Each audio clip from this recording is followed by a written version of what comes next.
Ici Isabelle et bienvenue à Honnêtement Vrai. Beaucoup d'entre nous passent leur vie à vouloir bien paraître, souvent sans même s'en rendre compte. Mais aujourd'hui, on a juste envie d'être honnêtement vrai, d'avoir des conversations intimes, sincères et profondément humaines. Ensemble, on déconstruit les apparences, une vérité à la fois. Aujourd'hui à l'émission, je reçois mon ancien collègue, ami, Walid Ibrahim. Bonjour Walid. Salut Lisa. Je suis vraiment contente que tu aies accepté mon invitation. Dans le fond, tu es aujourd'hui créateur de contenu et fondateur de Maudit Agence. Ouais. Et tu nous reçois dans ton studio. C'est vrai. C'est vraiment gentil de ta part. Ben, merci à toi pour l'opportunité de participer à ton super podcast. Depuis que tu m'en as parlé, il avait l'air super intéressant. Puis j'ai l'honneur de pouvoir utiliser mon studio pour ça. Oui, puis il est vraiment beau. C'est débile. Merci, c'est gentil. Pour faire une petite histoire courte, Okay. On a travaillé ensemble en pub. On a appliqué pour la même job il y a 3 ans. On était en compétition, là. C'est vrai. Puis ils n'ont pas été capables de faire un choix. Fait qu'ils nous ont engagés les deux en même temps. Mm-hmm.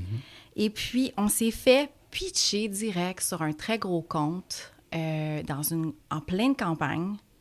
Je sais pas si tu te rappelles. 100%. Puis, depuis ce moment-là, pendant presque 2 ans, on a travaillé ensemble. On a couru comme des poules pas de tête, sous l'urgence. On s'est fait presser le jus créatif à son max. Oui. On a vraiment, vraiment beaucoup rushé. Ouais. Mais à travers tout ça, on a eu quand même beaucoup de fun à travailler ensemble. Beaucoup de leçons et beaucoup de fun, oui. Mais on a travaillé dans un domaine où c'était vraiment, on vendait du rêve, puis c'était vraiment centré sur l'image. Ouais. Puis aujourd'hui, moi, avec toi, je veux vraiment creuser en arrière de ça. Vu qu'on a travaillé dans le monde de la pub, tu t'es perdu un peu là-dedans, dans un sens. Il y a eu la mise à pied. Puis comment tu t'es rebâti à ta façon. Fait qu'on va partir, si on commence au début. Mm-hmm.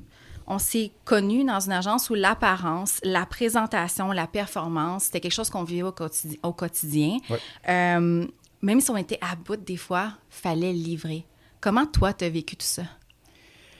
Écoute, c'était ma première job dans ce domaine-là, dans ma carrière en publicité. Okay? Je venais juste de sortir d'un certificat que je faisais à l'Université de Montréal, qui était un certificat justement en publicité. Mais le certificat de publicité, il n'était pas pour les réseaux sociaux spécifiquement, mais je savais que moi, je voulais travailler dans les médias sociaux. Puis j'avais fait vidéographe avant, puis tout. Écoute, c'était quand même beaucoup de nouveaux. Savoir la hiérarchie aussi, là, savoir qu'on avait un DA, on avait une directrice artistique aussi, de création. Ouais. Genre, il y avait beaucoup comment dire, traverser beaucoup d'approbation avant de faire partir une création, disons. Ouais. Beaucoup de pression de la part de plusieurs, on va dire, partie de genre comme il y a le côté client, la pression client, mais aussi la pression à l'interne. Puis à l'interne, tu as le département création, tu as le département genre comme service conseil. J'étais pas habitué à tout ça, tu sais. Fait que je l'ai vécu beaucoup comme une leçon parce que tu sais, moi je me considère quelqu'un qui a pas, j'essaie de pas toujours utiliser mon ego, surtout dans le domaine de carrière. Pourquoi? Ben, j'ai l'impression que ça t'arrête. De sentir comme mais c'est pas juste ça, mais non, mais de toute façon c'était super bon ce que j'ai fait, tout ça. Fait que je le combattais constamment, je te dirais, surtout dans les débuts, parce que j'étais souvent persuadé que ce que je faisais, c'était bon, mais là, je me faisais beaucoup challenger. Et je pense que tu le sais aussi, je me faisais challenger dans les créations, que ce soit dans les idées ou même dans l'application, c'est-à-dire comme le montage, au niveau du montage, tout ça. Ouais. Moi, genre, je me rappelle que la première fois que ça m'a hit, c'était en tout cas, un des premiers mandats qu'on avait eu, là, justement, avec ce gros client-là. Ouais. Puis il fallait faire un montage. Puis moi, j'étais super excité. On venait de commencer. T'étais sur l'adrénaline. Là. T'es genre, oh my God, je travaille sur ce client-là. Puis après ça, genre, puis là, on avait le projet. Puis là, j'ai fait le montage. J'étais genre, je suis sûr qu'ils vont aimer. Là j'envoie. Puis là, je me pète la gueule parce que j'envoie ça. Puis il me dit, Puis là, je vois un courriel avec une grosse liste de changements. Je suis genre, tabarnak. Genre, on dirait que ça l'a un peu brisé la perception que j'avais sur le moment. Ouais. Parce que moi, j'étais genre, je vais être là, puis je vais shiner, là, ils vont vraiment aimer ce que je fais, puis c'est pas que c'est pas arrivé, je veux dire, mais genre, il y avait un progrès qui devait être fait, il y avait genre comme ça, un apprentissage aussi. on dirait que je m'attendais pas à ce que l'apprentissage soit aussi haut, qu'il soit aussi grand aussi, tu vois. Ça a été très formateur. Oui, extrêmement Vraiment. formateur. Écoute, fait que moi, c'est ça, genre, je me rappelle, j'ai la liste des changements, puis ça arrivait souvent comme ça, puis on dirait qu'à un moment donné, oui, c'est sûr que ça m'affectait, dans le sens que, tu sais, t'as deux choses, là, je veux dire, quand tu travailles dans ce domaine-là. Un, souvent le symptôme de l'imposteur. Ouais, ouais, T'es genre, ah, mais le monde voit ça, puis c'est moi qui l'ai fait, là. ouais, Puis des fois, t'as de la misère à y croire. ouais. Puis t'as aussi le côté de genre comme, ah, mais c'est-tu bon si, par exemple, à l'interne, on me demande tous ces changements-là, puis on me demande des changements côté client, c'est parce que ce que je fais, c'est pas assez bon, tout Oui, ça? oui, de pas être assez bon. Exactement. Fait que ça Ouais. affecte ta confiance un tout petit peu. Je dois Ouais. dire que moi, ça a beaucoup affecté ma confiance à un moment donné. Au début ou à la fin aussi? Ben non, après Surtout, 2 ans. hein. C'est drôle parce que ça fait ça, c'est descendu puis c'est remonté. OK. Au début, j'étais confiant parce que c'était genre, ah, ben écoute, ils m'ont engagé malgré le fait. Ils ont créé un poste pour moi. Exact. Ça ouais. veut dire qu'il y a sûrement quelque chose de bon dans ce que j'ai, dans ce que Ouais. j'offre. Après ça, je cassais la gueule quand c'est genre, je voyais que ce que j'envoyais, tout ça pour Appro, il y a beaucoup de changements à faire, que c'était pas parfait, tout Ouais. ça. Puis là, à un moment donné, j'ai repris confiance parce que je voyais que c'est bon, là, l'apprentissage, je l'avais fait. J'arrivais à augmenter à monter la pente. Puis là, ce que je livrais, ben, c'était meilleur, c'était beaucoup plus minutieux dans ce que le client voulait, dans ce que genre on attendait de moi, tu vois. Ouais. Fait que là, c'est là que la confiance a boosté. Hmm. Mais je pense qu'une erreur, par contre, j'ai fait, c'est que j'ai beaucoup... Ma confiance, là, comment dire? J'avais confiance seulement si on disait ce que je faisais, c'était bon. Fait Tu que sais? tu cherchais la validation. Je cherchais beaucoup de validation. Ouais. Alors que cette confiance-là, j'aurais dû aussi l'avoir de moi-même. Être sûr de toi-même. Exactement. De Être sûr pas de attendre moi-même. des autres. Fait que je cherchais... Fait que dans le fond, le niveau de confiance que j'avais était en fonction de la validation que je recevais. OK. Tu vois? Fait que ça a été tough de vivre ça. Puis maintenant, je vois les choses vraiment différemment en ce moment, là, lorsque, tu sais, avec mon agence et tout. Il a fallu que je reconstruise un peu ma personne, mais je te veux dire qu'à ce moment-là, lorsqu'on travaillait, il y avait ça que je traversais aussi, tu sais, le niveau de ma confiance et tout, là. Est-ce que tu avais l'impression de jouer comme un rôle ou de performer une image de toi qui n'était pas 100% alignée? Absolument. Ouais. Mais ça, l'affaire, Ouais. c'est que ça, c'est une réalité. C'est une réalité que j'ai et je pense que beaucoup l'ont, mais pas tout le monde. Ça a en lien aussi, veut pas, avec mon background culturel. C'est drôle parce que, d'ailleurs, quand tu m'avais invité à ce podcast-là, on en avait jasé un peu au téléphone, puis c'est quelque chose dans laquelle je ne m'ouvre pas souvent, tu sais, mon background culturel, mon bagage à moi, dans le fond. Quelque chose que lorsque tu es dans le domaine du travail, dans un lieu où c'est majoritairement je dirais, de couleur blanche, background québécois, tout ça. Fait que moi, je faisais ce qu'on appelle beaucoup le masking. Là, tu sais, je masquais beaucoup. Est-ce que peux-tu définir c'est quoi, mettons, pour les masking? gens qui Oui. ne savent pas? Écoute, le masking, c'est que toi, là, surtout lorsque tu viens d'un bagage culturel différent que celui, on va dire, du Québec spécifiquement. OK. Par exemple, moi, étant d'origine égyptienne, avec 2 parents égyptiens, Ouais. que techniquement, lorsque j'ai commencé à travailler là, j'habitais encore chez mes parents. Fait que j'ai tout ce bagage culturel-là. J'ai aussi mes croyances religieuses qui, techniquement, jouent aussi un gros facteur. Mais quand tu arrives dans un endroit comme celui-ci, tu veux pas trop le mettre de l'avant OK. parce que tu as peur que tu sois jugé pour qui tu es réellement. Fait que ce que tu vas faire, c'est que tu vas comme mettre un masque, tu vas jouer ce personnage et qui va paraître avec une réalité beaucoup plus proche à celle des gens qui sont là dans cet endroit-là, tu vois. Fait que, tu sais, je mettais, on va dire, mon masque un peu plus québécois, on va dire. OK. Tu sais, puis tu sais, veux pas, ça fait partie aussi de mon être. Tu sais, je suis né ici, j'ai grandi ici. Ouais. J'ai beaucoup de inside québécois en moi, mais j'ai aussi énormément de bagages culturels de mon côté égyptien et de mon côté religieux, étant musulman aussi, tu Fait que vois. t'effaçais un petit peu ça pour pouvoir Ben être oui. plus accepté parmi la gang. Exactement. Au travail, ouais. J'avais pas le choix, tu sais, puis j'étais très tu sais, genre, je veux dire, je m'imposais pas. Ouais. J'essayais moins de m'imposer. Comme je te donne, c'est un exemple parmi d'autres, là. C'est moi, j'ai des restrictions alimentaires qui sont pas parce que je suis allergique à quelque chose, Ouais. mais parce que je peux pas manger de quelque chose ou de boire de quelque chose en raison de mes croyances, tu vois. Ouais. Comme l'alcool, par exemple, tu sais, moi, je bois pas, j'ai jamais Ouais. bu de ma vie non plus. Fait que, tu tu sais, genre, je veux pas, tu sais, il va y avoir des 5 à 7, tout ça.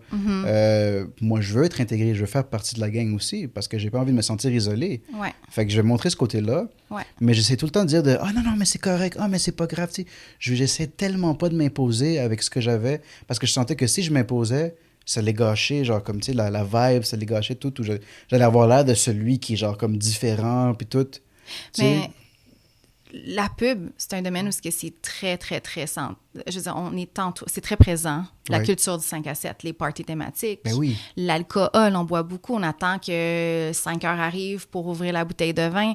Toi, est-ce que tu t'es senti comme un peu... Ben, tu viens de m'expliquer un peu, mais tu t'es sûrement senti mise à part? Je faisais de mon mieux pour pas me sentir mis à part, comme tu dis. Mais est-ce que ça t'affectait?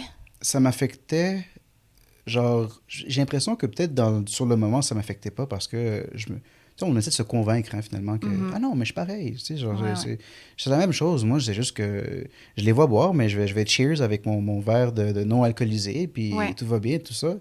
Mais après ça, tu te demandes, mais est-ce qu'on te voit un peu différemment parce que tu ne bois pas? C'est genre comme. Dans le sens que on s'entend qu'un 5 à 7, le niveau aussi, le feeling du party change au fur et à mesure que le temps avance et que les gens boivent un peu plus. Là, tu sais. Toi, tu restes Moi, ça sobre. restait au même niveau. Ouais, c'est ça. Mais les gens, s'ils buvaient plus, peut-être un peu plus pompettes ou, tu sais, veulent pas. Alors que moi, non. Fait que j'ai l'impression que j'arrivais à relate au début.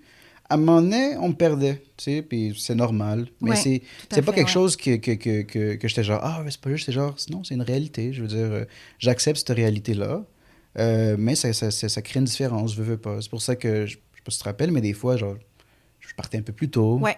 Tu sais, je restais jusqu'au moment où je me sentais, tout le long, genre, jusqu'au temps où je me sentais à l'aise, c'était correct. Mais si je sentais qu'il y avait une trop grosse différence, ouais, j'étais un peu plus inconfortable. Parce que c'est ça, tu vois, genre, c'est aussi parce que c'est une réalité que je connais pas, vu que j'ai jamais bu de ma vie non plus, tu vois. Ouais. Mais comment tu as vécu ta foi dans ce milieu-là? Mitigé, tu sais, la foi, c'est drôle parce que la foi, c'est quelque chose de tellement personnel. Puis c'est pas seulement le milieu de travail qui va l'affecter, tu sais. Il y a tellement de facteurs dans la vie qui peuvent affecter ta foi. Travail étant un, mais pas le seul. Fait que je te dirais que, est-ce que ça l'a affecté? Mais peut-être que des fois, genre, veux pas, à force de masquer ça à longueur de journée, tu reviens chez toi, puis t'essaies de te retrouver un peu plus, hein, tu sais. C'est plus tough de se trouver lorsque 5 jours sur 7, genre la plupart, tu sais, on va dire que tu passes la plupart de ta journée à travailler. Ouais. Ben, je dois mettre cette face-là, tu sais. Fait que se revenir vers tes racines, vers ton toi original, là, c'est peut-être que ça prend un peu plus de temps, c'est un peu plus tough, tu vois. Fait que oui, c'est sûr que ça a probablement affecté ma foi un tout petit peu. Mais ce qui est admirable, par exemple, c'est que t'as pas essayé de fitter. T'as toujours essayé de rester toi-même, puis tu continues à avoir la foi. Oui. Fait que ça honnêtement, c'est admirable parce qu'il y a des gens qui auraient pu juste essayer de fitter pour être acceptés ou... Genre délaisser quelques pratiques ou des affaires de même. Ouais. J'apprécie énormément que tu dis ça et c'est vrai, c'est une réalité parce que, à mon avis, puis je pense que je l'ai vu d'ailleurs de mes yeux, c'est une réalité pour beaucoup de personnes de foi musulmane, genre ici au Québec. Il y en a des musulmans qui vont boire, tu sais. Pas parce parce que c'est correct, dans le sens que c'est le choix personnel à chacun, là. Ouais. Mais je suis pas mal sûr qu'il y en a que c'est parce que justement, je veux m'adapter, je veux fitter plus, tu vois. Ouais. Tu sais, je veux dire, puis on s'entend que dépendamment du climat, là, des fois le climat politique ou whatever, il y en a qui vont sentir un peu plus le besoin de s'adapter pour être sûr de bien fitter ta job, surtout lorsque ta job, c'est ton gagne-pain, c'est comme ça, tu vas capable de vivre. Ouais. Si on t'arrive pas à garder une job à cause de ça, ben, à un moment donné, tu as l'impression que tu dois survivre, tu sais, d'une manière ou d'une autre. Ouais. Fait que, mais au moins, j'ai jamais eu le sentiment que je devais survivre. Okay. Je sentais qu'au moins un minimum, on acceptait la personne que j'étais. Genre, on me dénigrait pas. Ben oui, les gens étaient très respectueux. Là. Oui, vraiment. Au contraire, je te dirais que notre directrice de création, elle respectait beaucoup ce côté-là. Puis ça, c'est une des affaires que j'apprécie énormément. C'est que moi, j'étais tout le temps genre, ah non, tout va bien, c'est correct. Mais elle, on dirait qu'elle voulait s'assurer au-delà de ce qui est genre le minimum à faire, là. Mais quand tu dis ça, j'ai l'impression que c'est pour pas être pas une nuisance, mais tu peux pas incommoder les gens. Tu veux pas être un poids, tu sais. Ah non, je veux pas. Non, mais peut-être qu'elle, elle sentait que... tu faisais ça, c'est parce peut-être qu'elle pas. elle a appris à me connaître, puis elle savait que moi, j'étais genre, j'étais un yes man, là, j'essaie de m'accommoder le plus possible. Ouais. Mais elle, tu te rappelles, avait quand même une force de caractère, puis, Ouais. puis ouais, tu vois, puis il y avait du bon parce que ça se voyait qu'elle aimait pas l'injustice aussi. Peu importe ton bagage, là, peu importe ton background, là, tu sais, il y avait tout genre de background aussi, là, genre comme les employés dans l'agence, puis je pense que elle le voyait, puis elle voulait s'assurer que j'étais pas juste à l'aise, mais que je me sentais confortable et genre respecté, genre, tu sais, puis au contraire, je pense que elle, ce que j'aimais, c'était pas juste une question de respecter, mais aussi de célébrer la différence des autres, là, tu sais. C'est-à-dire que, en fait, c'est très drôle qu'on dise ça aujourd'hui, parce que juste hier, c'était une célébration musulmane dans le calendrier. Oui, oui, quelqu'un qui m'en a parlé. Oui. C'est, oui, ma belle-sœur m'en a parlé, c'est, excuse-moi, je veux pas... Non, c'est dis-le, correct. dis-le, c'est sacré, l'agneau... Oui, c'est avec l'agneau, exactement. Ok. C'est le sacrifice. En arabe, on appelle ça Eid al-Adha. Ok. Puis c'est dans le fond, c'est justement tu sais, on a 2 Eid dans l'année. Celui après le Ramadan, Mhm. puis celui-là qui est techniquement aussi le moment où tu fais un pèlerinage à la Mecque. Ok. Fait que c'est une célébration importante, c'est dans le calendrier musulman. Mais c'est drôle que tu m'en parles justement parce que juste hier, c'était la journée. Ah, c'est fou, hein? Ouais. Puis d'ailleurs, Coïncidence. jeudi, je jeûnais, tu sais, genre un peu comme un jour de Ramadan. Ah, pour vrai? Ouais, j'ai jeûné Ok. jeudi. Fait que Ok. ça fait partie de la pratique que tu fais le jour avant, tu vas jeûner. Tu dois jeûner, C'était un ok. peu plus tough là, parce que là, c'était l'été. Ah, Le Ramadan, c'était un peu non! plus facile, mais Ah, là. oui. Ok, il faut que ça... Ouais. Vers 8h09, c'est Ouais, là que tu 8h09, commences à... ouais, 8h45, je pense, si je me rappelle bien. Oh, c'est Ouais, toute ouais, une... Puis tu bois pas d'eau, hein? Non, tu bois pas d'eau. Moi, je savais pas ça du ramadan, mais Ouais. là, j'ai ma grosse Bertha ici, là, que j'appelle, mais je savais pas que tu pouvais pas boire d'eau Ouais. durant le jour. Puis C'est vrai, ouais. honnêtement, je sais pas comment tu fais, mais c'est incroyable. De travailler, Merci. de toffer une journée, puis de pas boire d'eau, Mhm. pas manger. Je sais pas manger, mais pas boire d'eau, Pas boire d'eau, oui. C'est un challenge. C'est un challenge. Oui, mais, tout un challenge, ouais. C'est un challenge, mais tu sais comment je le vois, c'est que la spiritualité et la foi, ça fait partie de ton quotidien, là. À un moment donné, tu peux pas se séparer complètement, tu vois. Fait que oui, tu sais, tu vas jeûner, mais tu dois aussi travailler en même temps, tu vois. Tu t'adaptes, comme dans toute situation dans la vie, tu t'adaptes. Fait que non, moi, je le vis assez bien, je te dirais. Puis, mais je comprends que c'est une réalité. Genre, je donne l'exemple de, tu sais, ma conjointe qui est techniquement convertie aussi. Ouais, OK. Tu sais, la réalité, c'est que c'est pas facile là, non plus le ramadan, tout ça. Elle, les premières fois qu'elle fait le ramadan, genre comme c'était pas genre comme super facile non plus. Ouais. Mais c'est comme quelque chose dans la vie dans lequel tu finis par t'adapter en raison de ta spiritualité. Là, tu sais. Fait que c'est vraiment dans l'âme, je dirais. C'est pour ça que tu réussis à le faire finalement. En 2024, on a vécu des vagues de mise à pied à l'agence. Ouais. En fait, tout le long de l'année, il y a eu des mises à pied. Et c'est pas juste nous, c'est le domaine qui a quand même été affecté. Je pense que c'est techniquement question de budget. Les clients repensaient tout ça. Et là, dans plusieurs agences, même les grosses agences, il y a eu des coupures. Nous, on venait de commencer l'année 2024. Puis dans les premières semaines, on a eu une très mauvaise nouvelle. Le client, le gros client, nous droppait la création de contenu. Et là, il y avait un choix à faire à l'agence de nous couper un ou deux. Personnellement, ça a été une des périodes les plus difficiles côté carrière dans mon parcours professionnel parce qu'on était sur une bonne lancée. On était vraiment occupés, mais c'était incroyable. Le client, je pense pas qu'on nous bullshitait, le client nous aimait la qualité du travail. On avait des bons résultats.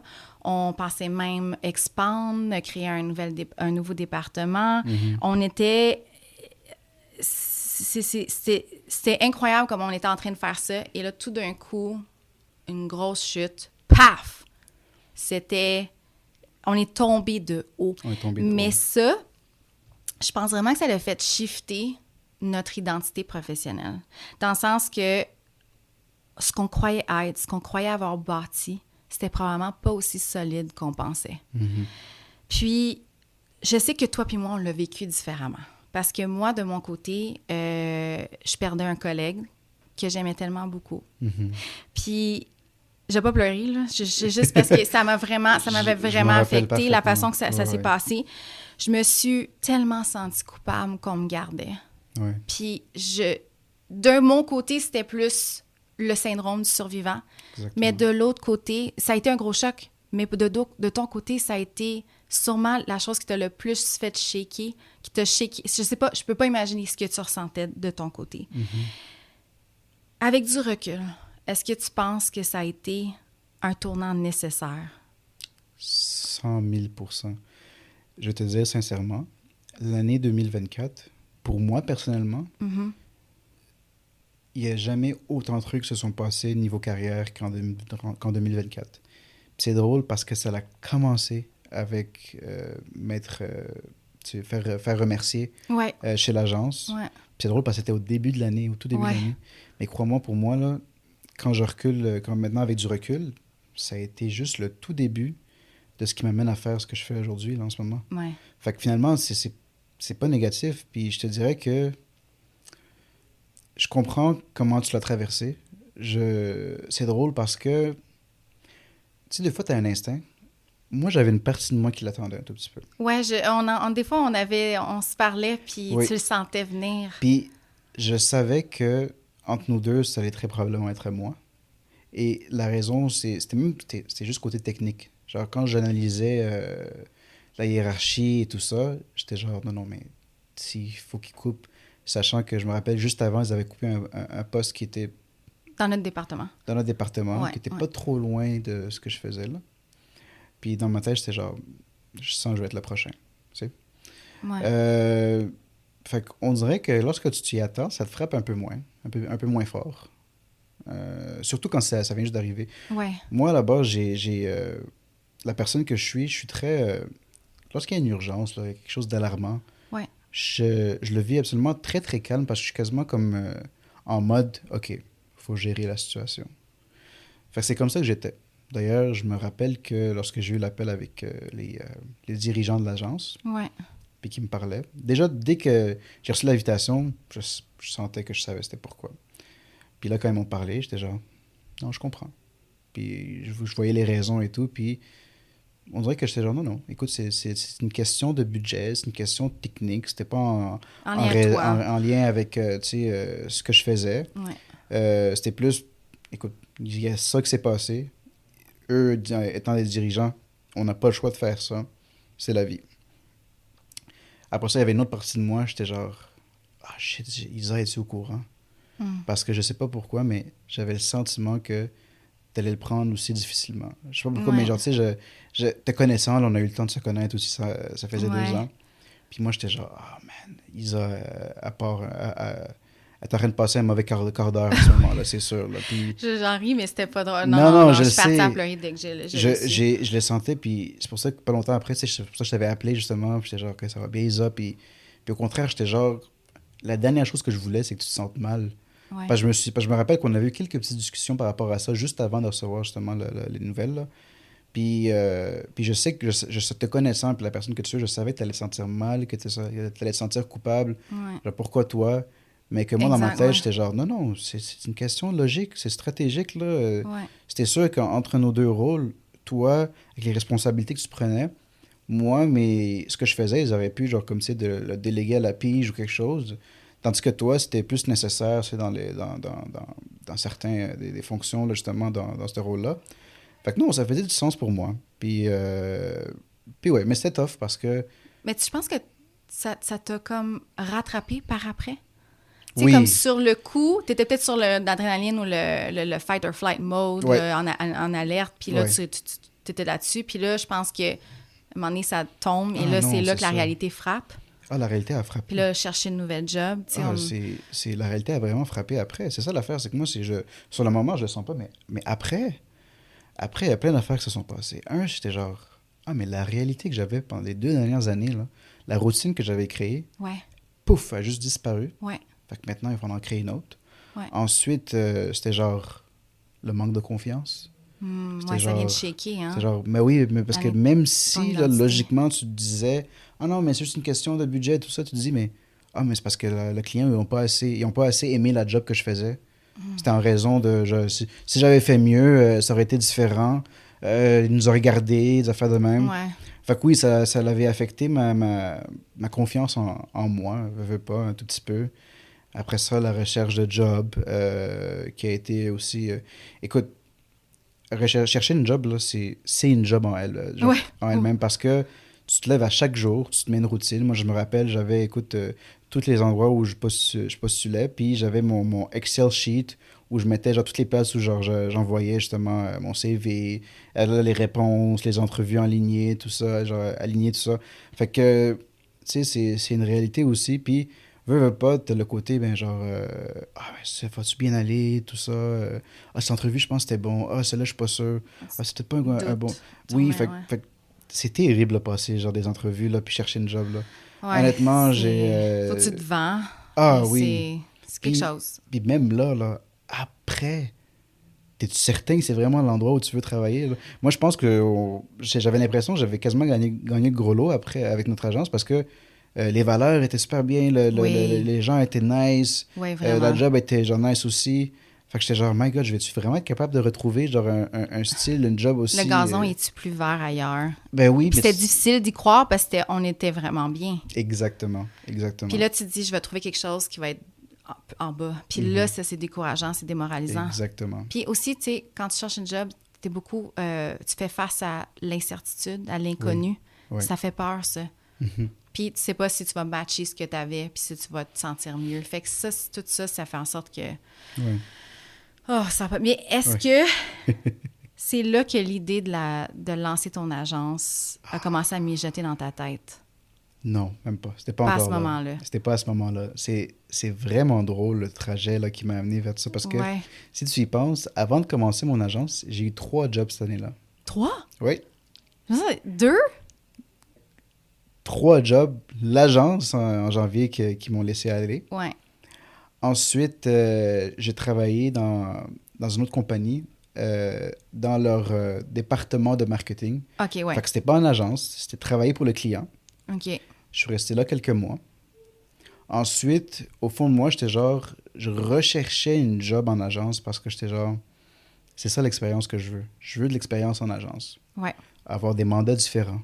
Travailler avec différents clients. Ouais. Tu sais, je sentais c'est ça. Fait que ce que j'ai fait, il y avait une autre agence sur laquelle j'avais appliqué, ça faisait longtemps.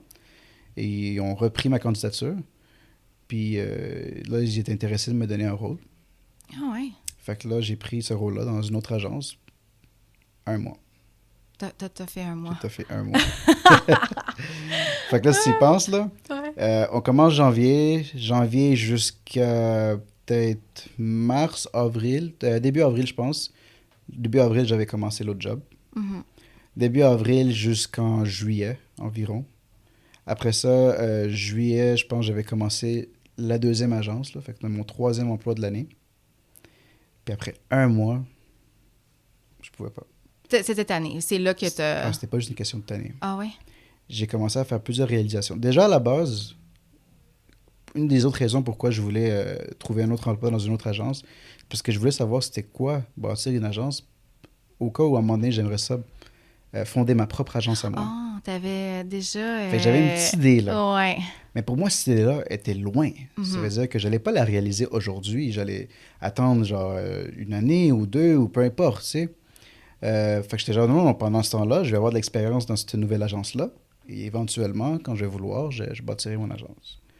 1 mois, j'ai toffé dans cette agence-là. Pour des raisons que j'ai pas trop aimé, pour plusieurs raisons. OK. Entre autres, chaque agence, chaque endroit, tu sais, a les valeurs d'entreprise. Tu as les valeurs d'entreprise, tu as comment les gens avec qui tu travailles, tu as aussi ce que tu veux réaliser dans le sens l'offre de service de l'agence ou whatever, les réalisations et tout. J'étais pas content dans beaucoup de ces sphères-là. Okay? Je n'irai pas trop en détail, tout ça, mais question valeur, il y avait certains trucs qui me titillaient, que j'étais genre, je sentais pas que c'était correct.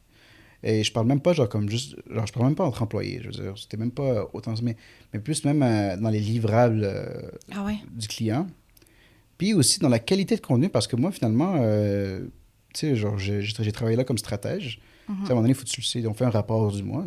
J'étais pas fier des contenus qui étaient publiés, là, j'étais genre non, mais ça marchait pas autant que je voulais. Ouais. Fait que là, je me suis dit, non, écoute, ça se peut pas. Puis je sais que ça coûte cher, ces genres de services-là. Puis on dirait que, genre, c'est juste venu, genre, bam, me frapper. J'étais genre, non, non, écoute, j'aimerais ça avoir mon agence avec les valeurs que j'ai choisies, Ouais. avec la philosophie aussi envers, que ce soit, genre, les clients, mais aussi les employés, les gens qui vont travailler dans l'agence. Puis c'est moi qui sois en contrôle de tout ça. Mhm. Et aussi livrer du contenu dont je suis fier, dont je suis content. Et je sais que ça va bien fonctionner. Tu vois? Ouais. Fait que ce qui s'est passé, puis c'était vraiment sur... C'est drôle parce que moi qui pensais attendre des années avant de commencer l'agence, j'ai quitté. Quelques semaines après, j'avais fondé le nom et tout ça. Fait que c'est une façon pour toi de reprendre le contrôle, mais est-ce que c'était aussi comme de te prouver à toi-même que tu étais capable? Oui et non, dans le sens que j'avais déjà ce sentiment que j'étais capable. OK. Je sentais que je pouvais le faire. Parce que c'est ce sentiment que je pouvais le faire qui m'a amené à quitter la job là, puis commencer l'agence. Ouais. Parce que j'étais genre, non, non, je peux le faire et je vais le faire. On a tous des doutes dans la vie, c'est sûr qu'à un moment donné, genre comme c'est ta confiance en toi, j'ai ma conjointe, Dina, je lui demandais souvent, t'es sûr que je prends la bonne décision? Puis elle me disait, écoute, sincèrement, là, j'ai l'impression que t'es rendu là dans ton parcours, dans ta carrière. Je pense que c'est la meilleure chose que tu pourrais faire, c'est d'essayer de partir ça puis de commencer ça. Tu te sentais comme pas assez prêt. Mais Oui. c'était l'excuse que tu te C'est donnais. l'excuse que je me disais, c'est que Ouais. est-ce que je suis assez prêt? Est-ce que Ouais. j'aurais dû attendre d'avoir un peu plus d'expérience et tout? Mais l'affaire, c'est que même avant mon expérience en agence, j'avais quand même un autre 5 ans d'expérience en production visuelle, à ce en tant que photographe et vidéographe. Fait Ouais. que j'avais tout ce bagage-là que j'avais quand même et que je sentais Ben oui. que je pouvais aller de l'avant puis, tu sais, faire ça. Ouais. Puis là, je suis allé. Puis là, ça a été le début de cette aventure-là. Tu as créé une entreprise à ton image. Mais à ton image, ça veut dire quoi pour toi? Ça veut dire, tu sais, comment on parlait de masking, justement. Ouais. Là, je vais pas faire de... Genre, je vais être moi, là. C'est Ouais. 100% moi qui est là, tu vois. Que ce soit les clients avec qui je décide de faire affaire, que ce soit, genre, comme, tu sais, le service que j'offre, les valeurs d'entreprise, les employés, tout ça, c'est fini d'essayer de masquer qui je suis, tu vois. Fait que, genre, ma personnalité est mise de l'avant entièrement 100% moi. C'est 100% Walid Ouais. qui prend les devants. Puis c'est ça. Je te dirais que c'est surtout ça, je te dirais, là. Puis avoir le contrôle et surtout sur les livrables parce que c'est comme on parlait justement en agence que dans la côté création, j'avais pas autant de confiance en moi. Ouais. Là, j'avais confiance que ce que j'allais livrer aux clients, ça allait être minutieux, ça allait être travaillé, réfléchi. Mhm. Fait que j'avais beaucoup de confiance en moi par rapport à ça maintenant. Puis ça, c'était grâce à l'expérience que j'ai eue dans la première agence où on travaillait ensemble. Wow. T'as vraiment fait genre... T'as eu comme le tournant, ça t'a droppé. Ouais. T'as été pas dans le bas fond du baril, mais Ben, t'as ça a quand été même... dans, ça dans un fond, ouais. ça a venu genre t'ébranler, te Mhm. re-questionner sur toi, où est-ce que tu veux t'en aller, Ouais. tes valeurs, les valeurs pour qui, dans le fond, dans une entreprise dans laquelle tu veux travailler, Mhm. et là, de te reconstruire pour aller, puis avoir retrouvé ta confiance, 100%. puis d'être en contrôle, d'être sûr de ce que tu vas livrer, c'est de la qualité, Oui. puis de te sentir good enough, assez bon. Mais tu sais quoi? Ne pas se tromper par contre, là. Le parcours de bâtir une entreprise, Ouais. tout ce chemin-là se refait aussi par contre. Le self-doubt, la Ah, confiance ouais. en soi. Genre moi, je veux dire, ça a été tout un journey qui m'a amené à commencer l'agence, mais jusqu'à aujourd'hui, l'agence aussi, c'est tout un essai de journey aussi, là. Mais oui, Je veux dire, C'est quelque chose, j'ai là. traversé beaucoup d'affaires et beaucoup de difficultés. c'est courageux. Parce que, je veux dire, j'ai été créateur de contenu, mais j'étais pas entrepreneur avant. Ouais. Fait que là, il y a le côté entrepreneuriat qui m'a foutu une claque, si on peut dire ça de même un peu, je te dirais. Puis déjà de base, puis je le dis pour ceux peut-être qui se sentent inspirés de commencer une entreprise, Ouais. faites-le, c'est toujours une bonne idée de se lancer dans quelque chose de nouveau, mais il faut tout le temps s'assurer, comme moi, je m'étais fait un petit coussin là, financièrement. Ouais. Je me rappelle, je m'étais mis genre quelques mille, tout ça, pour être capable de payer mes factures, le temps d'avoir des clients. Là, parce que je ne m'attendais pas à recevoir des clients du jour au lendemain. Mhm. C'est bâtir Ouais, son difficile. image, aller chercher les techniques de vente, tout le kit, tout ça. Mhm. Tu sais, fait que je m'étais mis un coussin. Puis c'est important de... On va être safe, oui. Dépendamment de la position à laquelle tu es, je veux dire, si tu habites encore chez tes parents et tu n'as pas trop de dépenses, c'est correct. Mais Ouais. moi, étant marié, puis avoir des responsabilités envers notre appart, des affaires qu'on doit faire, tout ça, ça a été tough sur le mental aussi, là, tu sais. Ouais. Je veux dire, moi, mon coussin, là, que je me suis créé, là, et je l'ai brûlé, hein, au complet. Je veux dire, moi, à chaque fois, je me disais, ah, mais probablement qu'il va juste me servir un mois, puis là, je vais réussir à trouver des clients, puis après ça, je vais avoir un fonds d'économiser, là. Pas en tout. Je l'ai brûlé jusqu'à fond, là. En fait, j'ai commencé à avoir mon premier client après l'avoir brûlé au complet. Est-ce que tu t'es posé la question à un moment donné, ça ne marchera pas, peut-être falloir que Certainement. Certainement. En fait, il y a une drôle d'affaire qui s'est passée. J'ai commencé, on va dire, j'ai commencé en septembre, l'agence, puis là, mon journey commence. Arrivé en novembre, tu veux pas quand tu vois que j'avais peut-être un client, mais là, c'était pas assez. Je veux dire, financièrement, ça ramenait pas assez de sous. J'étais genre, OK, j'ai l'impression qu'il faudrait peut-être que j'aille chercher une job. Là. Ah ouais, t'as eu... Ouais. Ah oui, puis je veux dire, j'ai appliqué, puis j'ai même reçu... Ah ouais? J'ai une entrevue, oui, j'étais allé jusqu'au point où j'étais allé dans une entrevue. Mais là, il y a quelque chose de vraiment spécial qui est arrivé. Fait qu'il y avait une autre agence. Encore une fois, c'est une agence. Une autre agence. Puis j'avais appliqué, puis c'était un rôle comme de genre de vidéographe, mais genre créateur. Dans le fond, c'est moi qui m'occuperais de toute la conception, tous les nouveaux concepts, et après ça, d'aller le filmer et tout ça. Là. OK. C'est drôle parce que l'agence pour laquelle j'allais travailler, c'était exactement ce que j'imaginais être Moza Agence, là, d'ici, on va dire, une couple d'années. Là. Ah ouais? Parce que le service, c'était exactement le même service. Branding n'était pas loin non plus. Là. Le type de client, c'était le même type de client aussi. C'était spécialisé médias sociaux. OK. Puis là, j'ai eu un petit boost de confiance. Pourquoi? Parce que ils m'ont appelé en entrevue. Puis là, l'entrevue s'est super bien passée. Ils m'ont offert la job à l'entrevue. Ah ouais? Oui, ils m'ont offert la job à l'entrevue. Ils ont même été gentils à accepter ma négociation à la hausse par rapport au salaire, tout ça, parce que je leur disais, OK, mais avec mon expérience et tout. Puis là, ils m'ont demandé, genre, comme, y a-t-il autre chose que tu aimerais ça partager avec nous autres? Puis l'affaire, c'est parce qu'eux, ils avaient vu mes médias sociaux, puis ils savaient que j'étais en train de travailler une agence de mon côté. Genre, travailler... Dans le sens que moi, je le mettais de l'avant comme travailler à la pige, mais veux pas, c'était travailler à la pige / bâtir quelque chose. Ouais. Puis là, je leur ai dit, oui, écoute, en ce moment, j'ai moi-même en ce moment mon entreprise, mais j'ai quelques mandats que j'aimerais terminer. Dès que j'ai terminé, là, je serai full temps avec vous autres. Ouais. Là, après ça, ils ont dit, c'est correct, mais nous, tu sais, si tu rentres avec nous autres, il faudrait... En gros, là, ce qu'ils disaient, c'est qu'il fallait que je sacrifie, genre, mon agence. Ah! Oui, parce que, genre, là, si, par exemple, il y a des clients qui viennent me voir, eux, ils s'attendent à ce que je les amène vers eux autres et non vers moi. Fait que là, je travaille pour eux autres, mais je peux pas avoir comme moi on the side puis mon agence que je bâtis, sachant que techniquement, ça serait comme une compétition directe. Ouais, là. c'est ça. C'est le même type d'entreprise, d'agence, de clients, tout ça. Ouais. Fait que là, j'étais genre... Puis c'est drôle parce que je pense qu'ils m'ont dit, là, ils ont comme traversé à travers... Ils ont passé à travers, genre, comme 100 candidatures. Puis là, moi, à l'entrevue, ils m'offrent la job, tu sais. Puis là, t'as le choix. Oui. Puis là, ça m'a fait réfléchir. C'est genre, OK, je veux dire, encore une fois, validation, je me sens validé. Ouais. Je veux dire, il doit y avoir de la valeur dans ce que je fais, tout ça, parce qu'ils sont allés voir mes médias sociaux, ils ont beaucoup aimé ce que je faisais. Les questions d'entrevue, je les passais, genre, parfaitement, tout ça, whatever. Le fit était bon, je veux dire, même côté personnalité, on avait l'air de bien fitter tout ça. Puis là, il fallait que je fasse le choix. Je leur ai demandé, je leur ai dit, écoute, j'aurais besoin d'une semaine pour y penser. Parce que là, c'était vraiment devant moi. Je continue Moza, ou je laisse faire ça pendant un bon bout de temps, puis je continue en tant qu'employé dans une agence. Mais là, j'avais l'impression que ça me briserait le cœur de travailler quelque part où c'est littéralement ça que j'essaie de bâtir. C'est ça. T'imagines, c'est pas juste genre comme... Rêve. Oui. Puis moi, Moza, techniquement, c'est comme mon bébé. Hein. J'ai mis beaucoup... Genre, c'est pas juste du temps que tu y mets, mais de l'énergie, d'ambition envers ce projet-là. Ouais. Fait que c'était genre, est-ce que je laisse faire ça ou est-ce que je pars... Puis tu sais, il y a une partie de moi qui voulait le prendre, l'emploi. Pourquoi? J'avais besoin de vacances, j'avais besoin d'un break, j'avais besoin de stabilité. Dans ma tête, j'étais genre, ben écoute, je pourrais leur dire de commencer après tel temps.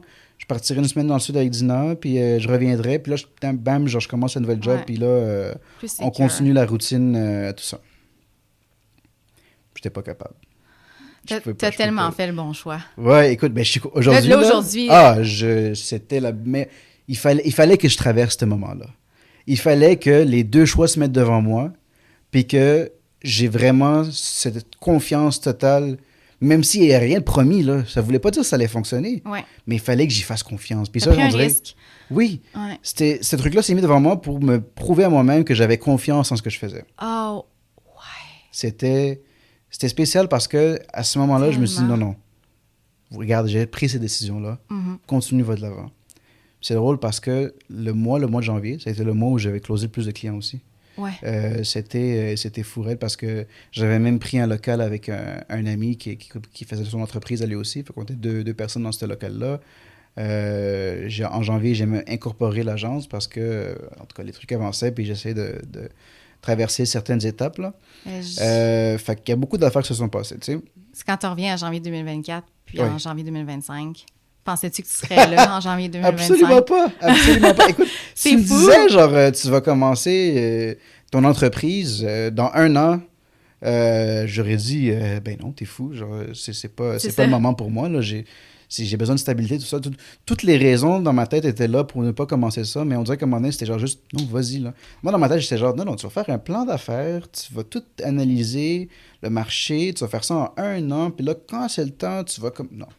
Du jour au lendemain, j'ai arrêté l'autre job puis j'ai commencé l'autre. C'est difficile de sortir de sa zone de confort. C'est comme si cette job-là, c'était comme un confort, mais en même temps, fallait. Puis comme tu dis, c'était comme un peu comme un rappel que tu dois le faire. Puis sois confiant, continue dans ta lancée, mais c'est...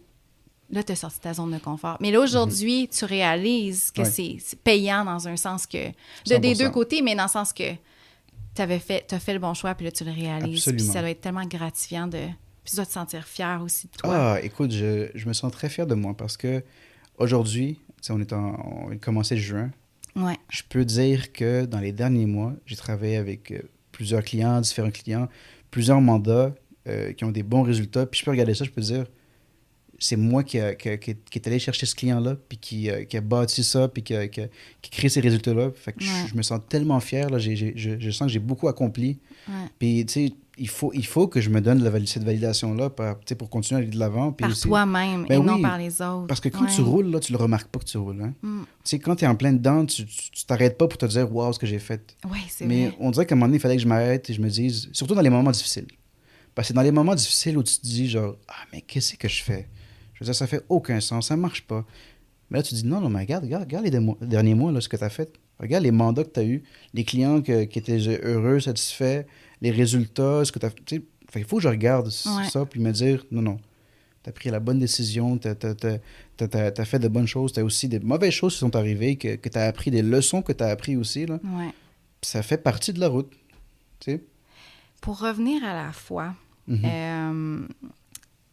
à ta religion, ça m'amène à quelque chose que tu m'avais dit une fois au bureau. OK. Je m'en rappelle encore. Ça m'avait marqué. Et ça avait rapport avec ta mère. Parce que ta mère apporte le voile. Oui. Et que comment tu trouvais que, ben en fait, on va pas se le cacher, il y a beaucoup de jugements par rapport à ça ici. Il y a beaucoup de...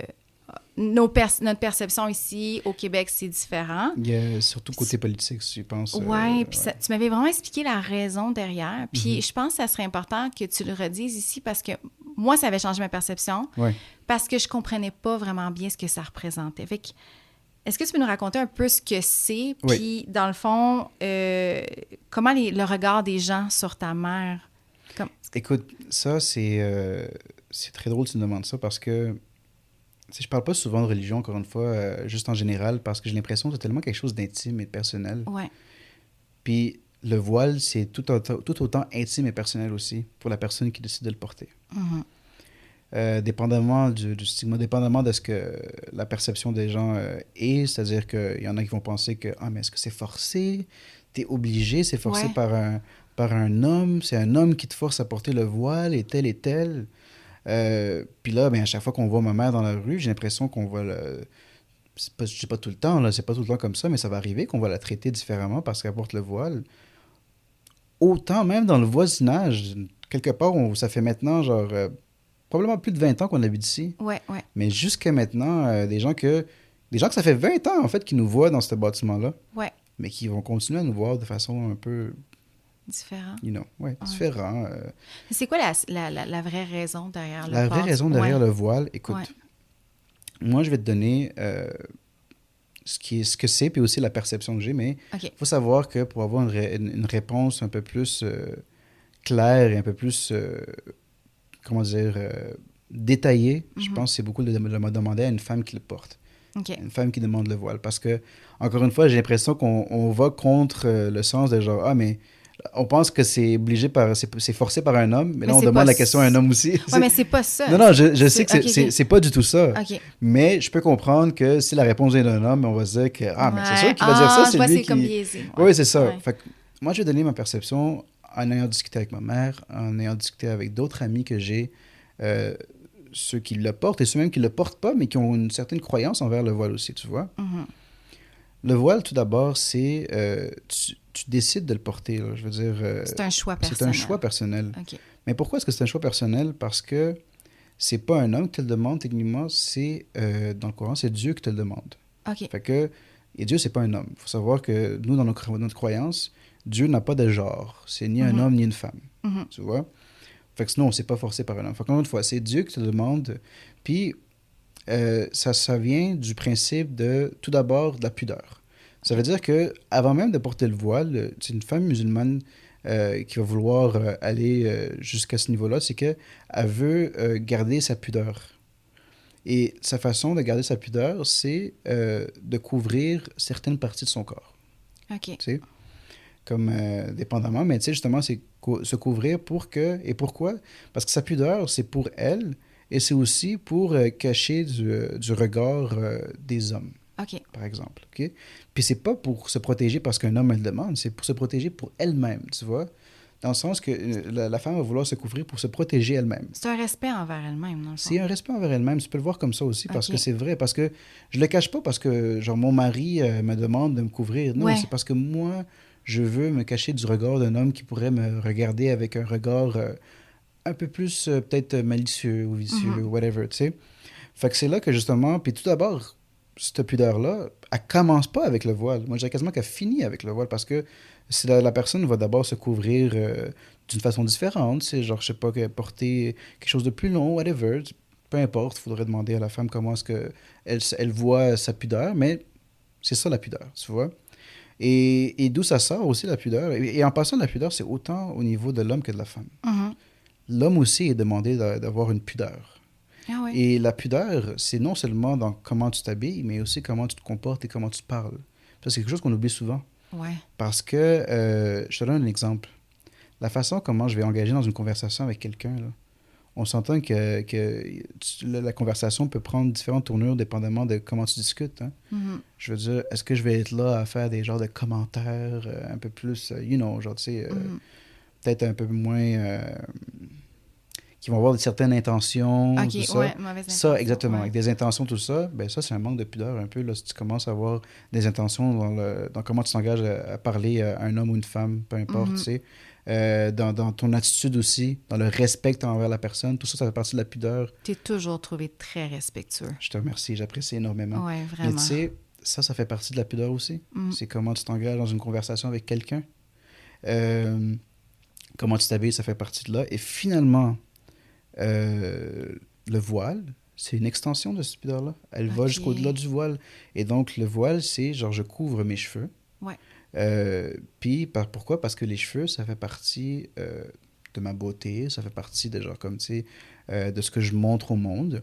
Et lorsque la femme va décider de mettre le voile, c'est qu'elle décide de ne pas montrer cette valeur-là qu'elle a aussi. Genre, quand je dis valeur, c'est pas une valeur émotionnelle ou genre, comme, tu sais, dans les attitudes.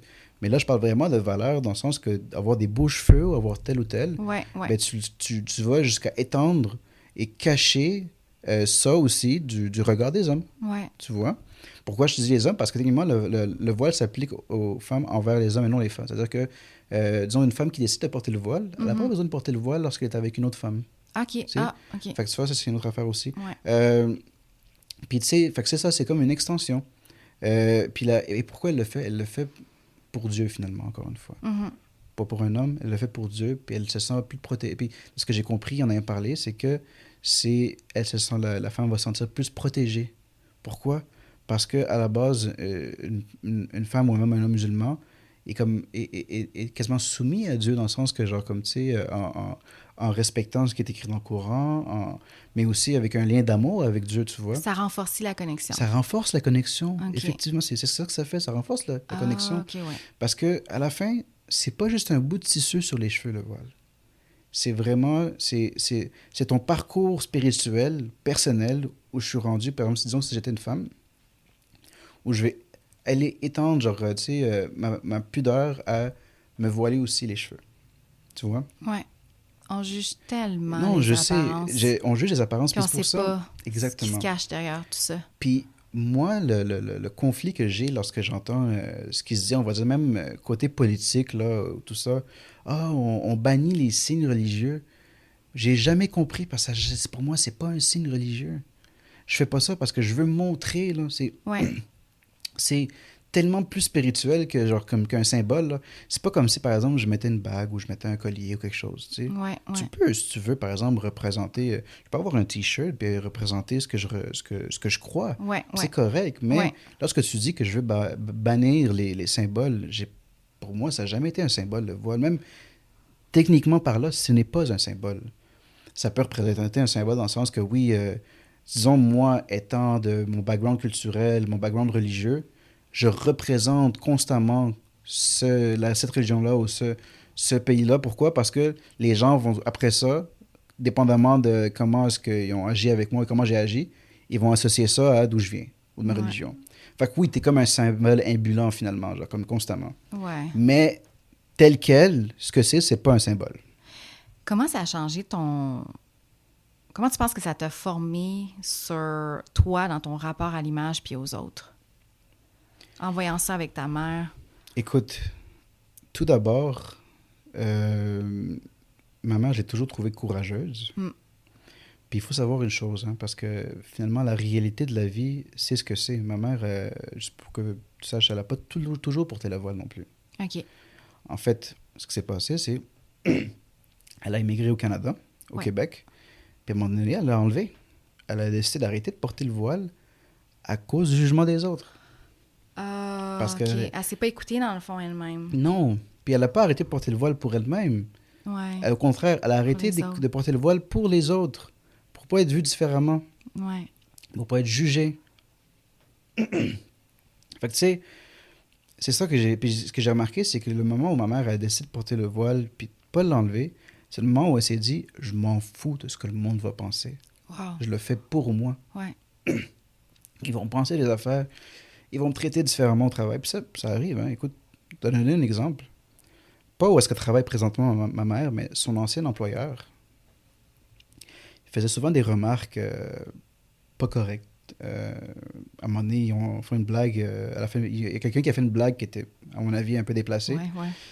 Il disait qu'elle portait un sac de poubelle sur la tête, là, une affaire de même. Là. Oh, ouais, tu sais. What? Mais genre, ah oui, les femmes qui portent le truc, là, on dirait qu'ils portent un sac de poubelle sur la tête, là, ou je sais pas de quoi. Tu sais. C'est tellement... OK. Non, je te dis. vraiment pas correct. Puis constamment, il lui disait, ah, mais pourquoi tu fais ça? Mais pourquoi tu portes ça? Puis, ou le ramadan, ou whatever. Irrespectueux, ouais. Fait que tu sais, je l'ai vu traverser les affaires, puis thank God, en ce moment, là, au travail, ils sont extrêmement respectueux. Ils respectent ses décisions, qui elle est. Ils la voient pas différemment. T'as-tu besoin d'eau? Excuse-moi, j'aurais finalement peut-être besoin d'un peu d'eau, parce que je parle beaucoup, j'ai remarqué. Et avant de continuer, je vais juste te dire merci de me donner une plateforme où je peux m'exprimer autant. Ça fait plaisir. Je le fais pas souvent. Ouais. On dirait que quand je le fais, ça sort. C'est... Mais c'est ça. Ouais, ça fait du bien d'en parler. Ça fait du bien d'en parler. Puis je te laisse la place parce que je trouve que ce que tu dis, c'est important que les gens le sachent. Puis c'est important d'en parler. Parce que souvent, C'est on vrai. n'en parle pas assez de ces affaires-là. Des fois, ça peut être tabou. Des fois, on n'ose pas dire. C'est Fait que vrai. Je trouve ça important. Puis parler de religion aussi, tu sais, c'est toutes des perceptions, des préjugés qu'on Ouais. a. On n'en parle pas beaucoup de religion. On dirait que les gens... Ouais, c'est comme on dirait que politique, religion, tu dirais que tu ne veux pas t'aventurer là avec les gens. T'as peur de ce que la personne va penser de ce que tu dis. Ouais. Alors que finalement, t'es supposé juste être capable de respecter, genre, comme le parcours et les décisions de chacun. Là. Vivre et laisser vivre. Vivre et laisser vivre. Ouais. Super important. Et moi, je vis beaucoup comme ça. Tu sais, les gens vont penser peut-être que, en raison de mes croyances, je vais peut-être juger les gens de leur décision de vie et de ce qu'ils font dans la vie. Pas du tout. Au contraire, mes attentes, c'est tu vas respecter et tu vas laisser faire ce que je fais et vice-versa. Moi aussi. Tu sais, dans le sens que, genre, tu sais, j'ai aucun problème avec quoi que ce soit. Merci encore d'avoir pu, tu sais, de m'avoir expliqué. Et d'avoir expliqué aussi à l'audience, parce que, comme je disais encore, c'est important d'en parler. Puis d'en parler aussi avec le plus de respect possible.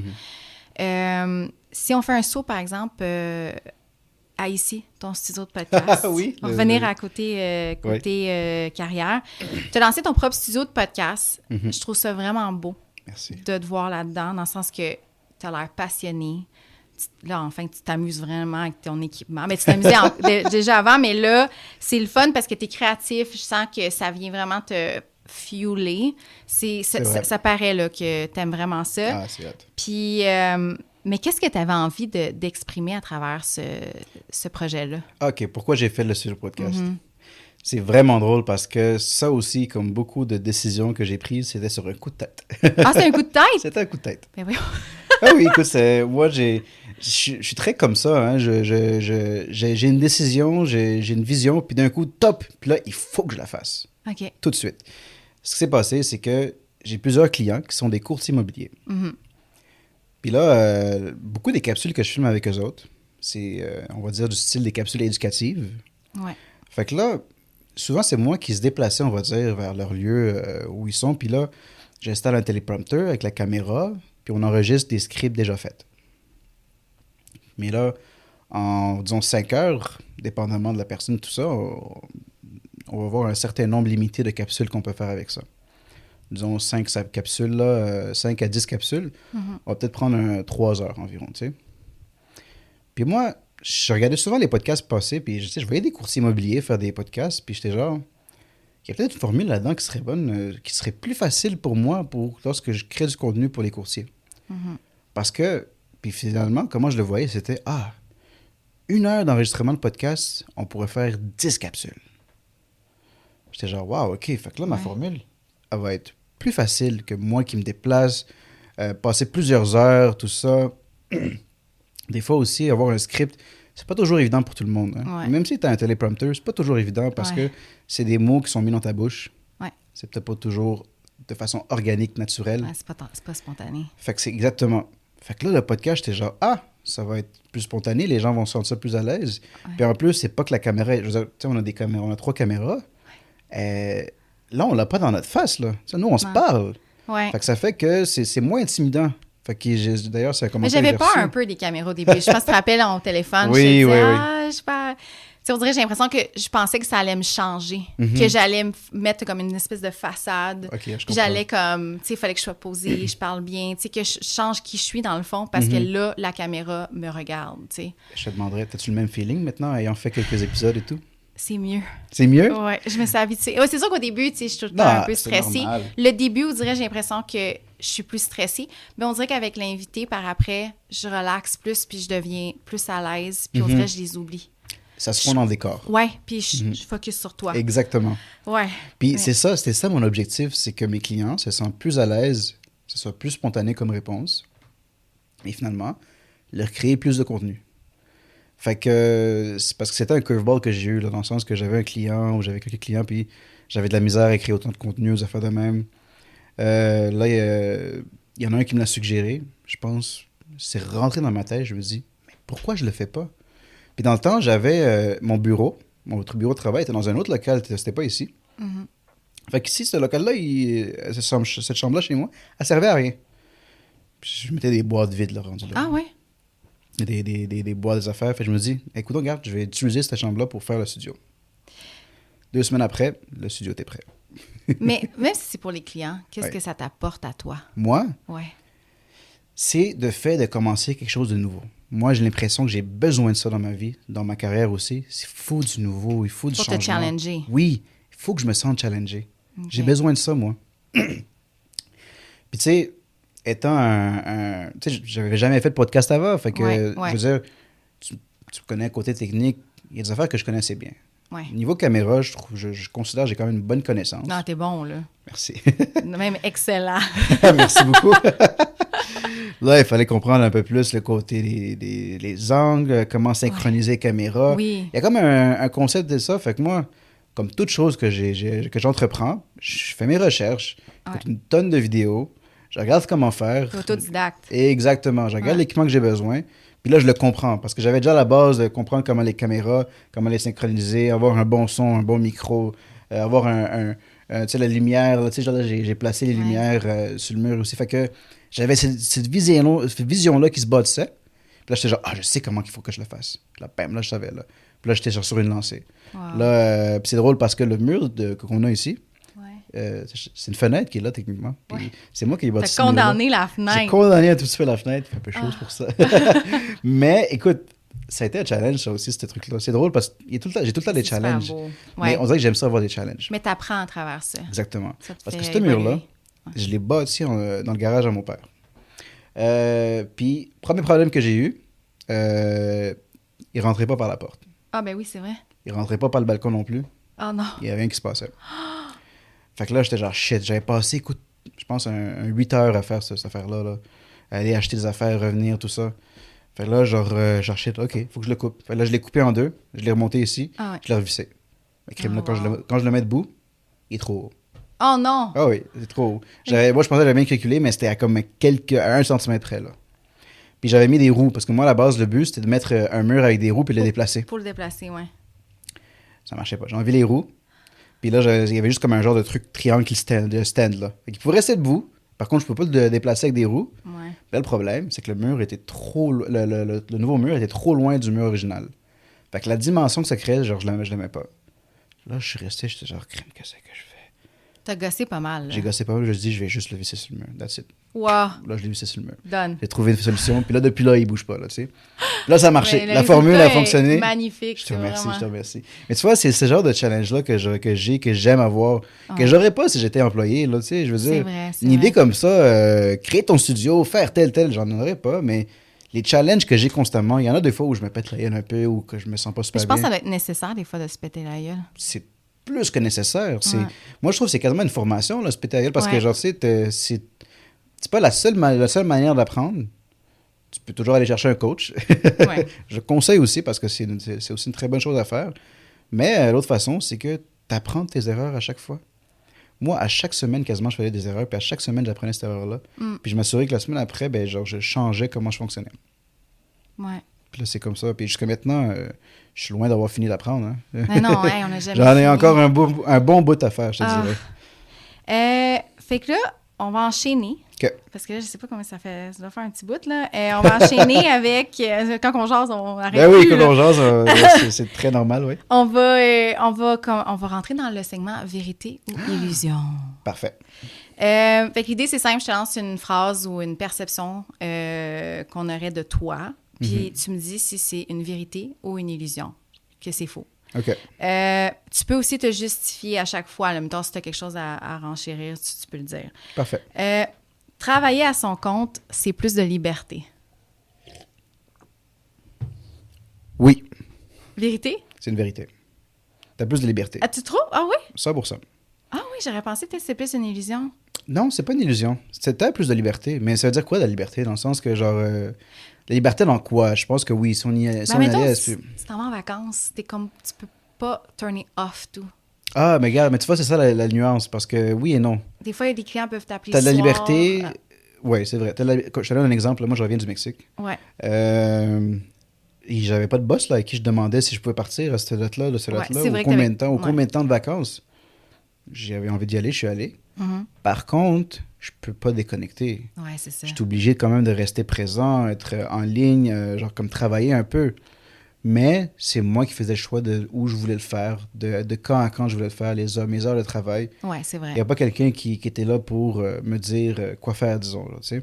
C'était moi qui me disais quoi faire. Ouais. OK, fait que t'as quand même un peu de quand même plus. Je te dirais que c'est parce qu'il faut vraiment bien définir c'était quoi cette liberté-là. Fait que moi, je te dirais, est-ce qu'un travailleur indépendant a plus de liberté? Oui, mais il faut bien définir cette liberté-là aussi. Est-ce que cette liberté-là, c'est celle que tu recherches? Si oui, de travailler comme travailleur autonome. Jamais bu, mais tu as déjà fait semblant d'avoir un verre pour éviter les questions. Oui, Ouais. oui, très probablement. Peut-être même inconsciemment, là, mais je veux dire, tu sais, par exemple, dans les parties, tout ça, là, Ouais.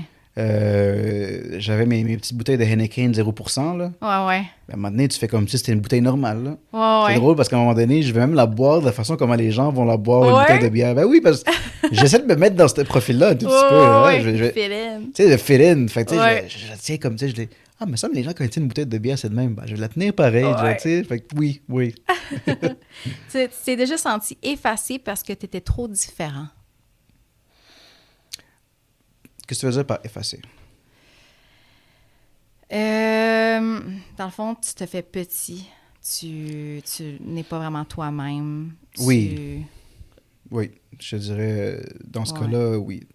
C'est justement ça, on revient sur Ouais. le masking et tout ça, puis de pas montrer à 100% qui tu es parce que t'as peur de le faire, tu sais. Fait que oui, certainement, tu sais. C'est l'équivalent de genre demander un congé à ton boss le jour d'une célébration musulmane, par Ouais. exemple, là, hein. Ouais. Tu sais, à Noël et tout ça, on en a des vacances. Ouais. Parce que c'est le calendrier, c'est un autre calendrier, mais nous autres aussi, techniquement, on a des célébrations qui sont comme l'équivalent de ça.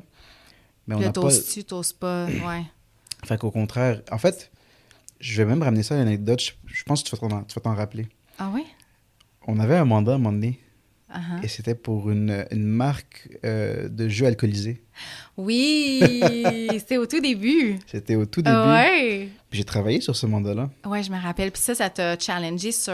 Ça m'a challengé parce qu'à la base, non seulement, tu sais, je bois pas, mais Mais... veux pas, à l'intérieur de moi, je voulais pas encourager Ouais. genre la consommation de boissons non plus, tu vois. Parce que ça va à l'encontre de mes valeurs aussi, de qui je suis. Fait que tu pouvais pas la prendre dans tes mains. Je pouvais pas ouais, tu te rappelles, je pouvais pas la tenir dans mes mains, ça c'était Ouais, aussi quelque c'était chose que moi je faisais. Ouais. Mais il y a vraiment quelque chose que j'ai fait. Je me suis mis petit parce que j'ai quand même accepté de faire le mandat. Ouais. Au contraire, je voulais le faire parce que je voulais pas montrer que genre j'aurais dit non à un mandat. Surtout au début, t'imagines commencer Ouais. à travailler puis dire non, je peux pas travailler là-dessus. J'avais tellement peur de faire ça. T'aurais non. dû dire non. Oui, une partie de moi me dit j'aurais dû dire non, mais j'ai l'impression que si c'était dû à refaire, j'aurais probablement réagi de la même manière parce que cette peur-là, elle peut pas juste s'enlever du jour au lendemain, tu vois. Ouais. Fait que non, tu sais, C'était un effacé. Oui, je dirais ça comme ça, oui. T'as une to-do list, mais tu fais tout à la dernière minute. L'histoire de ma vie. Je sais! Oui. Ça, c'est une habitude que j'essaie de combattre. C'est-à-dire que, tu sais, on est tous un peu différents. On prend des façons, des pratiques, tout ça. Ouais. Moi, ça m'arrive souvent, mais j'essaie souvent de le combattre à chaque jour. Je m'écris tellement la liste des tâches que j'ai, puis j'essaie de passer à travers, puis je vais pas juste procrastiner. Mais ça va arriver des fois. Je dirais que la raison pourquoi des fois ça arrive aujourd'hui, c'est parce que mon workload est beaucoup plus haut, beaucoup plus gros que ce que j'avais avant, disons, en tant qu'employé. Ouais. J'ai beaucoup plus de clients, Wow. j'ai beaucoup de chapeaux, disons, genre, tu sais, Ouais. dans l'entreprise. Fait que c'est sûr qu'à un moment donné, tu dois prioriser, mais tu fais aussi procrastiner, des affaires de même. Fait que ça arrive. Tu passes tes journées à gérer le contenu de tes clients, mais ton propre feed n'a pas été updaté depuis un petit bout. Ça, c'est trop vrai, puis ça fait tellement mal à quel point c'est vrai. Cordonnier. Cordonnier mal chaussé. Exactement. Le nombre de fois qu'on me l'a dit, ça. Ouais. Écoute, ça fait tellement longtemps que j'ai pas posté au nom de l'agence. T'imagines, toi, genre dire Ouais, que... ça fait un bout, hein, me semble. Ça Je l'ai pas fait, vu ça fait passer. ben trop longtemps, mais... Mais t'es trop occupé. Trop C'est ça occupé. l'affaire. Trop occupé. Et d'ailleurs, c'est une réalité, justement, l'entrepreneur, c'est qu'à un moment donné, tu vas devenir extrêmement occupé, puis il faut commencer à déléguer. Ouais. Puis moi, j'ai de la misère à faire ça encore. D'ailleurs, je travaille présentement avec un coach d'entreprise. Ouais. On vient de commencer en ce moment. Là, j'ai un coaching de 2 mois. OK. Puis là, justement, j'essaie d'apprendre à mieux structurer mon agence et être capable de mieux déléguer et savoir quoi déléguer et à qui déléguer, tu vois. Fait que c'est cette affaire que j'apprends. Ça fait partie de l'apprentissage du parcours aussi. Mais oui. T'as déjà inventé un petit mensonge pour quitter un 5 à 7 plus vite. Ça, tu l'as dit. Certainement, mais oui. Ouais. Plein de fois. Ah oui. Ah, Dina, Wow, on l'a rien vu. On a vu que du feu. il y a une fois où c'est arrivé où je vous avais dit que genre je pouvais pas faire quelque chose parce que j'avais du nettoyage à la maison, genre. Probablement que c'était vrai, mais c'était pas assez gros comme excuse, là. Ouais. Mais genre, ah non, mais des fois, t'as pas le choix, là, puis Non, on tu joues le comprend. jeu, puis tu Ouais. puis tout, mais... Ah oui, c'est sûr, c'est arrivé, 100%. Ah. Aujourd'hui, tu es 100% toi dans tout ce que tu fais. J'ai l'impression que j'ai envie de dire oui, mais ça prend une réflexion, genre quasiment introspective, là, pour te dire, est-ce que tu es toujours toi, tout le temps? Ça se peut que des fois, non. Ça se peut des fois, tu fais face à une situation où t'es genre, t'essaies d'être quelqu'un d'autre ou je sais pas. Fait que je te dirais, je vais répondre oui à 98%. Le ramadan s'est rendu facile pour toi. Oui, Ah quand ouais? même. Ah Oui, ouais? oui, oui, oui. Parce que ça dépend, ça veut dire quoi facile? OK. Tout va être... OK, comme je te donne un exemple, là. Tu demandes à quelqu'un qui s'entraîne puis quelqu'un qui s'entraîne pas, c'est facile d'aller au gym. C'est sûr que celui qui t'entraîne, par réflexe, il va dire, ouais, oui, c'est facile, c'est rendu, je suis habitué. T'es habitué, ouais. Mais si t'es pas habitué, ce serait pas facile. Ouais. Puis même si t'es habitué, est-ce que c'est toujours facile à tous les jours que tu vas aller au gym? Non. Non, ouais. Fait que moi, est-ce que tous les jours du ramadan sont tous faciles? Non, il y en a qui sont plus difficiles que d'autres. J'ai pas autant d'énergie, je suis fatigué, tout ça. Mais est-ce que j'ai comme une peur avant de commencer le ramadan ou genre comme, ah, c'est trop tough? Non, parce que je suis rendu super habitué. J'ai commencé quand même assez jeune à faire le ramadan et tout. Fait que oui, je pourrais quand même dire que c'est rendu relativement facile. OK. Ouais. Bien dit. On va passer maintenant au segment derrière l'image. OK. Fait que je te demande, dans le fond, de prendre une photo de ton Instagram. Puis tu nous racontes l'histoire derrière cette photo-là. Tu sais, tout ce qu'on peut pas voir réellement, dans le fond, contexte, émotion. On veut savoir, honnêtement, ce qui se cache derrière l'image. OK. Mais j'aimerais que tu la décris pour ceux qui voient pas la version vidéo. OK. Qu'est-ce qu'on voit? Je vais la décrire. Je pense, en fait, tu la connais, cette image-là. Je pense que ça se peut que tu sois sur la photo, d'ailleurs. Moi? C'était une photo qui a été prise dans un party de Noël à l'agence. Tu portais un truc bleu, là, si je me rappelle dans le bien. Oui, disco. C'était ça, oui, la c'est ça, thématique. exactement, Avec, la thématique j'avais disco. genre, j'avais tout fait mes cheveux tout bouclés.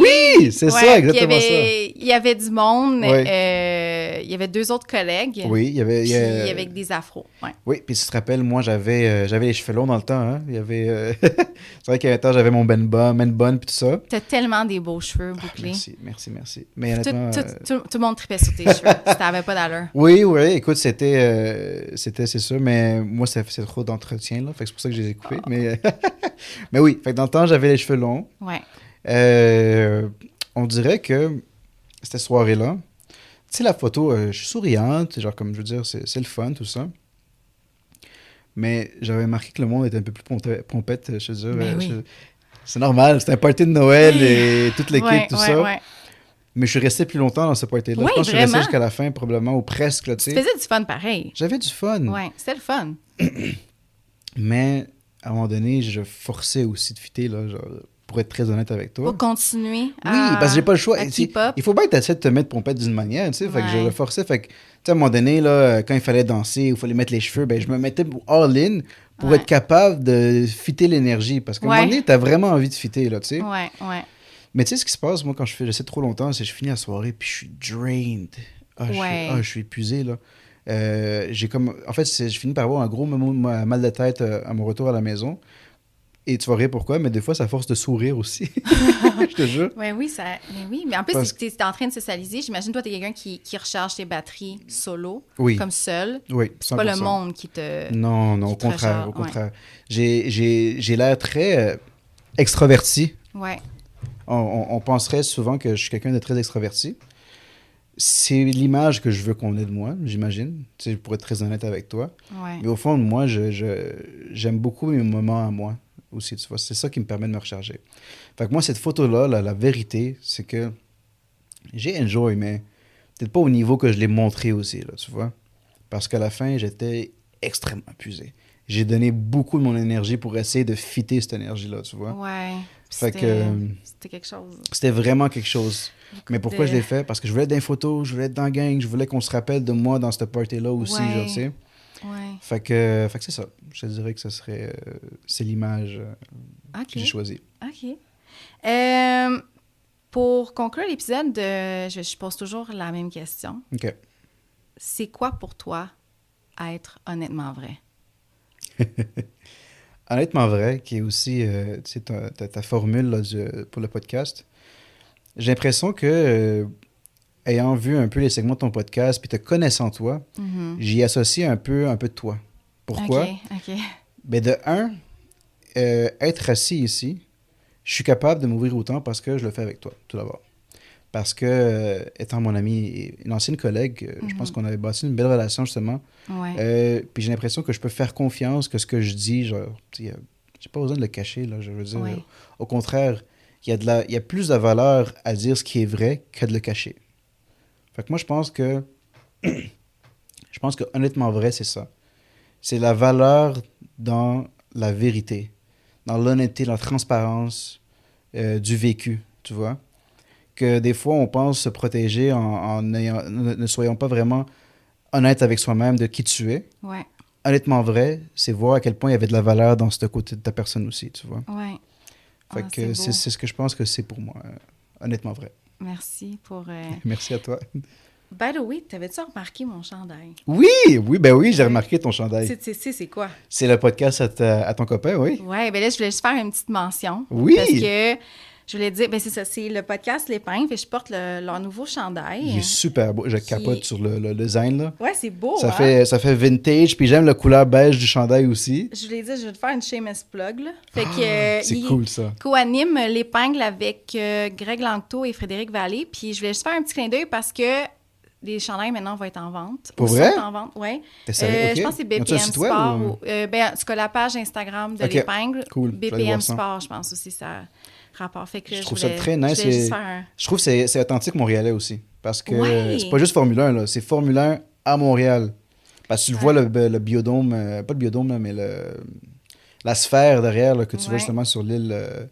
on avait déjà travaillé avec ça, hein, tu te rappelles? Oui, c'est vrai. Je me rappelle du post, le post qu'on a fait, je me rappelle jusqu'à aujourd'hui. C'était vraiment drôle. Ouais. Bref, merci Walid d'avoir été honnêtement vrai avec moi aujourd'hui. Je suis vraiment contente, mais vraiment, que tu as décidé de t'ouvrir, puis de juste d'avoir dit oui à être assis avec moi aujourd'hui, puis de parler ouvertement de tous les sujets qu'on a abordés. Je pense que c'est vraiment, comme je l'ai dit tantôt, c'est quelque chose, c'est important d'en parler. 100%. Puis je pense que, j'imagine, ça va résonner avec beaucoup de gens. Je l'espère, mais je pense que ce que tu fais, c'est absolument formidable.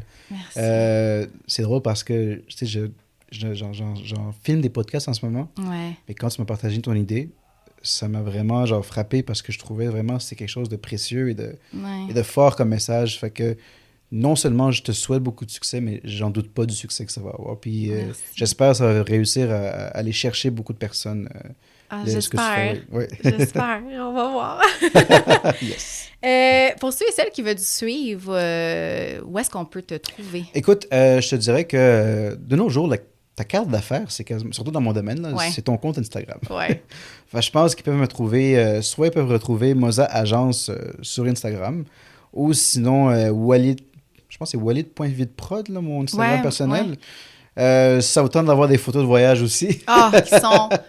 c'est tellement beau, là. Ça n'a pas d'allure. T'es tellement bon, là. Je suis pas en train de te, bécoter les pieds, là. Je suis vraiment... C'est vraiment... Tout le monde... J'apprécie énormément. J'apprécie. Tripe tes photos. C'est une passion, en fait, que j'ai pour la photographie. Puis tu vas rire, mais je sais pas si tu as vu, mais Dina... tu sais, ma conjointe, elle a fait maintenant beaucoup de photographies. Oui, j'ai vu tantôt. Elle a son compte photo. Ah ouais? Puis c'est fou parce que je partage maintenant cette passion avec elle. Ouais. Puis elle est vraiment dedans, puis elle prend de... Tu sais, je te jure, au Mexique, là... Plus que toi? Elle a pris plus de photos que moi. Puis ses photos sont magnifiques. Ah ouais? Fait que ceux qui sont vraiment passionnés de photos de voyage, je leur conseille d'aller voir son compte Instagram à elle aussi. C'est quoi? Tu te rappelles-tu? C'est parce que c'est un nom très authentique. Là. Tu sais, quand c'est un nom spécifique... je le mettrai dans la description. Oui, c'est ça, mais en tout cas, super beau compte, puis fait que c'est ça. Ben merci encore. Merci à toi, là. Merci d'avoir été là. Si cet épisode t'a touché, inspiré ou juste fait du bien, n'hésite pas à le partager. Je t'invite aussi à t'abonner pour ne rien manquer. Tu peux aussi venir me jaser à Honnêtement Vrai ou Isabelle Péquin sur Instagram. Et on se retrouve bientôt pour une autre jasette Honnêtement Vrai.